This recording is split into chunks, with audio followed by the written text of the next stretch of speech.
সকলে কেমন আছো? আশা করছি প্রত্যেকেই খুব ভালো আছো। তোমাদের সকলকে এসএন সিম্পল হাউসওয়াইফ পরিবারে অনেক অনেক স্বাগত।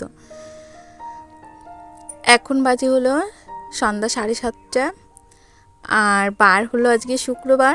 আমাদের এখানে যেহেতু শুক্রবার আর মঙ্গলবার বাজার বসে, তাই বাজারে গিয়েছিল। এই দেখো সবজি কিনে এনেছে। আজকে না বেশি কিছু সবজি আনেনি। আর দেখলাম যেহেতু মেয়ে ওর বাবার কাছে আছে, আমি আগে ভাবলাম আগে সবজিটা একটু গুছিয়ে নিই, না হলে না এই ব্যাগে থাকলে আর তোলা হয় না। ওই জন্য সবজিগুলো ঠিকমতো গুছিয়ে ফ্রিজে রেখে দিয়ে আসলাম। যেহেতু আমার মেয়ে খুবই ছোট আর ছেলেও তো জানো খুবই ছোট, এদেরকে নিয়েই আমার কাজবাজগুলো সারতে হয়। তাই দেখো কোলে নিয়েই থালা বাসনগুলো তুলে ফেললাম।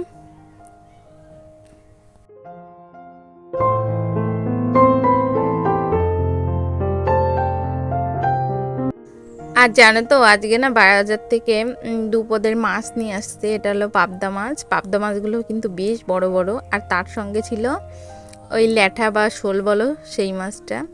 আর শোল মাছগুলো না সাইজটা একটু ছোট ছোট ছিল। আর আমাদের বাড়িতে না এই দেশি মাছগুলো খেতে প্রত্যেকেই খুব ভালোবাসে, কিন্তু আমি না বেশি ভালো খাই না, তার জন্য পাবদা মাছ এনেছে। আর এর থেকে কিছুটা রান্না করবো আর কিছুটা ফ্রিজে রেখে দেবো।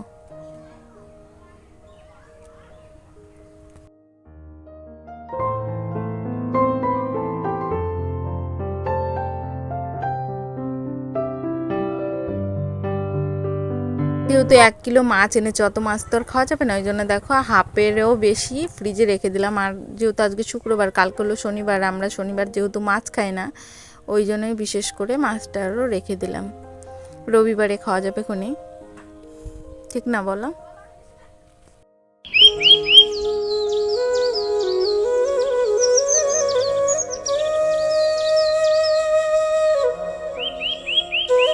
গুড মর্নিং বন্ধুরা, আজকে হলো শনিবার। আমি না শুক্রবারে কোনো ভিডিওই আর করতে পারিনি মাম্মামকে নিয়ে। মাম্মাম খুব বিরক্ত করছিল আর রান্না বান্না অনেক হ্যাপা ছিল, ওই জন্য আর কোনো ভিডিও করিনি। ব্যাক ক্যামেরায় সব কিছু করে রেখে। আর আজকে দেখো হলো শনিবার। দেখো আমি প্রথমে আমার ঘরটাকে ভালো করে ঝাড় দিয়ে নিচ্ছি। আর মাম্মাম উঠে পড়েছে, মাম্মামকে পটিতে বসিয়ে দিলাম, ও টয়লেট করছে। আর আমার ঘরটাও ঝাড় দেওয়া হয়ে গেছে।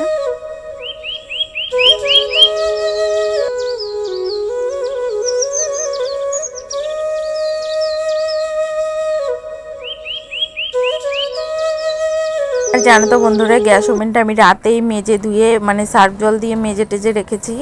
আর এখন না ওই আলতো হাতে ভিজে ন্যাকড়াটা দিয়ে একটু মুছে নিলাম, যেহেতু রাতে পোকা টোকা হাঁটতে পারে ওর উপর দিয়ে। আর রাতে না এইসব কাজগুলো আমি একটু করে রাখি। আর এখন এই দেখো নিচের মেঝেটা মুছে নিলাম, কেননা আজকে শনিবার। আর তারপরে দেখো দুয়ারের সামনেটাও জল দিয়ে নিলাম। আর আমি না কিছু অনেক অনেক কাজ আছে যেগুলো আমি রাতেই সেরে রাখি, যেহেতু আমার মাম্মাম ছোট, সকালে আবার আমার সঙ্গেই উঠে পড়ে। ওই জন্য আমি এইভাবে কাজগুলো একটু গুছিয়ে রাখার চেষ্টা করি, যাতে সকালে উঠে ছটপট করে বরের জন্য রান্না করতে পারি আর আমার বর খেয়ে ডিউটিতে যেতে পারে, ঠিক না বলো? গুছিয়ে রেখেছি বলেই কিন্তু এখন আমার সকাল সকাল সব আশেপাশে সব কাজই হয়ে গেছে। তারপরে দেখো মামামকেও একটু রেডি করে দিলাম, আর মামামের সঙ্গে মামামের দাদা ভাইও উঠে পড়েছে। আর জানো তো বন্ধুরা, মামামের এই দুষ্টুমিগুলো দেখতে যে কি ভালো লাগে তোমাদের বলে বোঝাতে পারবো না, ভীষণই ভালো লাগে। তাই তোমাদের সঙ্গে শেয়ার করি আমার মামামের দুষ্টুমিগুলো। জানি না কার কেমন লাগে, কিন্তু যে সকল দিদিভাই এবং দাদাভাই আমাকে কমেন্ট করে বলো, তাদেরকে আমার তরফ থেকে অসংখ্য অসংখ্য ধন্যবাদ যে তোমাদের সুন্দর সুন্দর কমেন্টগুলো করার জন্য। তোমাদের কমেন্টগুলো পড়তে আমার সত্যিই ভীষণ ভালো লাগে বন্ধুরা। আর এইভাবে তোমরা আমার পাশে থেকো। আর বন্ধুরা, যদি ভিডিওটা এই পর্যন্ত কোনো অংশে একটু ভালো লাগে তাহলে প্লিজ ভিডিওটা একটা লাইক করো, আর আমার এই ছোট্ট পরিবারের সাথে থেকো। আর অবশ্যই অবশ্যই চ্যানেলটিকে সাবস্ক্রাইব করে রেখো, আমার পাশে থেকো, এইটুকু অনুরোধ রইল। যেহেতু আমি খুবই সাধারণ পরিবারের একটা বউ, বুঝতেই তো পারছো। আমার মুছা হয়ে গেছে, তোমার আর মুছতে হবে না। তারপর দেখো মামা মুছামুছি করতে হবে না, ওঠো তুমি এখন, দেখি ওঠো ওঠো এই সময়টা। দাদা ভাইকে ডাক দাও, এই যে দাদাকে ডাক দাও, হ্যাঁ দাদাকে ডাকো, দাদাকে ডাকো। আর তারপরে চলে যাব আমি সকালে রান্না বান্না মানে টিফিনটা করতে, যেটা খেয়ে আমার বর ডিউটিতে যাবে। দেখতে থাকো, আশা করছি ভালো লাগবে। তারপর দেখো বরের জন্যও টিফিনটা করে নিলাম। ও না টিফিনেও আলু মানে বেগুন ভাজি আর রুটি নিয়ে যাবে, আর খেয়েও নেবে রুটি ভাজি মানে রুটি আর বেগুন ভাজি। আর তারপরে দেখো বর খেয়ে ডিউটিতে চলে গেছে। তারপর আমি চলে আসলাম মানে আমাদের জন্য রান্নাবান্না করতে। আমাদের জন্য রান্নাবান্না করব হলো আলু ভাজি আর ডাল করব, আর তার সঙ্গে একটু ওই বেগুন আছে অনেকটা, ওই বেগুনটা দিয়ে না একটু ওই ভর্তা মতো করে নেব। ওটা দেওয়ার আমার ভালো লাগে, তার জন্য করব। আর ছেলের জন্য এই আলু ভাজি ডাল ওটা দিয়েও খেয়ে নেবে।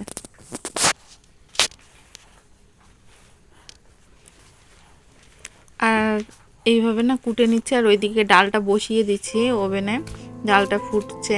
আর আর এর মধ্যে মামামকে খাইয়েও রেডি করে দিয়েছি। ওর বড়দা ভাই ওকে একটু নিয়ে ঘুরতে গেছে। মেয়েকে না এখনো পর্যন্ত রুটি খাওয়াইনি, তা আজকে ভাবলাম একটু পরে দেখি খাই কিনা। সকালের খাবারটাও ভালো খায়নি, তার জন্য একটু কী করলাম, গরম জলের মধ্যে রুটিটা ছিঁড়ে ভিজিয়ে রাখলাম, দেখি খাই কিনা। আর একটু খিচুড়িও করব, যদি না খাই তাহলে খিচুড়িটা খাবো। আর ওর জন্য দেখো সবজিটাও কেটে নিয়েছি, খিচুড়ি সবজিটা। আর দেখো ডালটা হয়ে গেছে, ডালটা নামিয়ে নিয়েছি। আর তারপরে দেখো আলু ভাজিটাও হয়ে গেছে, আর ভাতও হয়ে গেছে। আর এই দেখো আমার ডালটা, আর ভাতেরও না মারটা গেলে নেব। তারপর দেখো রান্না বান্না সব হয়ে গেছে। আর এখন মেজোটা ঝাড় দিয়ে নিচ্ছি, যেহেতু বোঝো হয়তো রান্না বান্না করলে ঘরটা খুব এলোমেলো হয়ে থাকে, ওই জন্য রান্নাঘরটা এখন ঝাড় দিয়ে গুছিয়ে নিলাম। আর মামামের জন্য না ভেবেছিলাম রুটিটা খাবে, কিন্তু মামাম একদমই খায়নি, ওই জন্য খিচুড়িটা আমার করতেই হলো।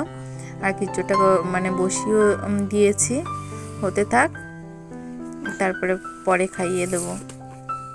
ওকে না খাওয়ানো খুব বিরক্তর একটা কাজ, অনেকটা সময় লাগে ওকে খাওয়াতে। ও যখন তখন মানে সব কিছু খেতে চায় না, খাওয়া নিয়ে প্রচণ্ড বিরক্ত করে। তারপর দেখো রান্নাঘরটাও আমার পরিষ্কার করা হয়ে গেছে। আর যেহেতু ভাতের মাড় গালার পরে না আর ভাতের তাপ দেওয়া হয়নি। আর ওইদিকে মামামের খিচুড়িটাও বসিয়ে দিয়েছিলাম একবার, তারপর আবার ঢাকনাটা খুলে দেখবো হয়েছে কিনা, তারপর আবার সিটি মারবো। আর সেই ফাঁকে না আমি ওভেনটা আর একবার মুছে নিচ্ছি। আমার আবার রান্নাবান্না করার পরে এইভাবে এলোমেলো থাকলে একদমই ভালো লাগে না। আর যেহেতু আমার মিট কেসটা খারাপ, তো ওই জন্য খাবারগুলো মিট কেসে রাখা যায় না, এই বাইরেই থাকে, ঢাকা ঢুকো দিয়ে রাখি। আর তারপর দেখো টেবিলটাও ভালো করে ক্লিন করে নিচ্ছি, নাহলে এলোমেলো থাকলে না আমার একদমই ভালো লাগে না। মানে সাথের কাজ সাথে, মানে এখন এই কাজটা ফেলে রাখি না যে এটা আবার পরে করব, থাক এখন করব না, ওইভাবে আমি কোনো কাজই ফেলে রাখি না। যেহেতু এখন রান্নাবান্না হয়ে গেছে, এই জায়গাটাও আমি একেবারে ক্লিন করে নেব। আর এদিকে আমার রান্নাটাও হচ্ছে, এইভাবেই কিন্তু আমি ঘরের প্রত্যেকটা কাজ বা পরিষ্কার করা বলো এইভাবেই কিন্তু করি।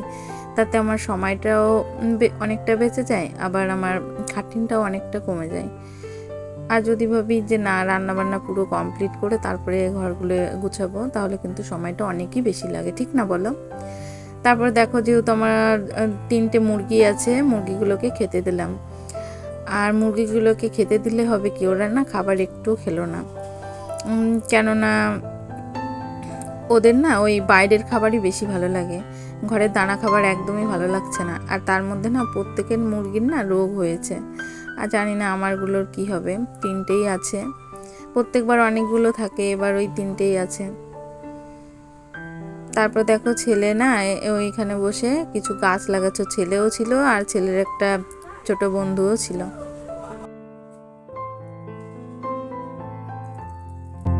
তা দেখো বন্ধুরা, অনেকগুলো জামা কাপড় ছিল, সেইগুলো না সব এখন কেচে নিচ্ছি। 2 দিন ধরে না জামা কাপড় অনেকগুলো হয়ে গেছে, প্রায় 1 ধামও হয়ে গেছে, বরের দিয়ে, ছেলের দিয়ে আর মেয়ের দিয়ে। আর এইভাবেই না প্রতিদিন আমার মানে 1 ধামা করে জামা কাপড় কাচতে হয়। তবুও না মনে হয় আরও আছে, আরও ওইগুলো কাচতে হবে এরকম মনে হয়, কিন্তু কিছু করার নেই। তারপর দেখো সবগুলো কাচাকাচি করা হয়ে গেছে, এখন ধুয়ে দিলাম। মেয়ে আর ছেলেকে নিয়ে না মানে প্রতিদিনই এইভাবে জামা কাপড় কাচতে হয়, আর সকাল সকালেই জামা কাপড়গুলো কেচে মেলে দিলাম। তারপর দেখো ছেলেরও না শরীরটা খুবই খারাপ লাগছে, ভেবেছিলাম প্রাইমারি স্কুলে ওকে পাঠাবো মানে শরীরটা একটু ঠিক লাগলে, কিন্তু এতটা খারাপ লাগছে, ও প্রচণ্ড মানে বমি পাচ্ছে। তারপর দেখলাম এখন একটু খাইয়ে দিই ওকে ভাত, ও যেহেতু রুটি খেতে চায় না, তার যেহেতু বমি বমি পাচ্ছে ওই জন্য ডাল দিয়ে না অল্প কটাই দেখো এই অল্প কটা ভাত ওকে খাইয়ে দেবো আলু ভাজি দিয়ে। আর জানো তো বন্ধুরা, এখন ওই 12:30 মতো বাজে, আর এখন না আমি ছেলের শরীরটা খুবই খারাপ, তার জন্য ছেলের গাটা মুছিয়ে দেব। গরম জল করেছি, এখন ভালো করে গাটা মুছিয়ে দেব। আর ছেলেকে না সেইভাবে একদমই যত্ন করতে পারি না, মেয়েটা ছোট থাকার জন্য। আর মানে যেইভাবে আগে করতাম সেইভাবে একদমই ওকে সময় দিতে পারছি না আমি।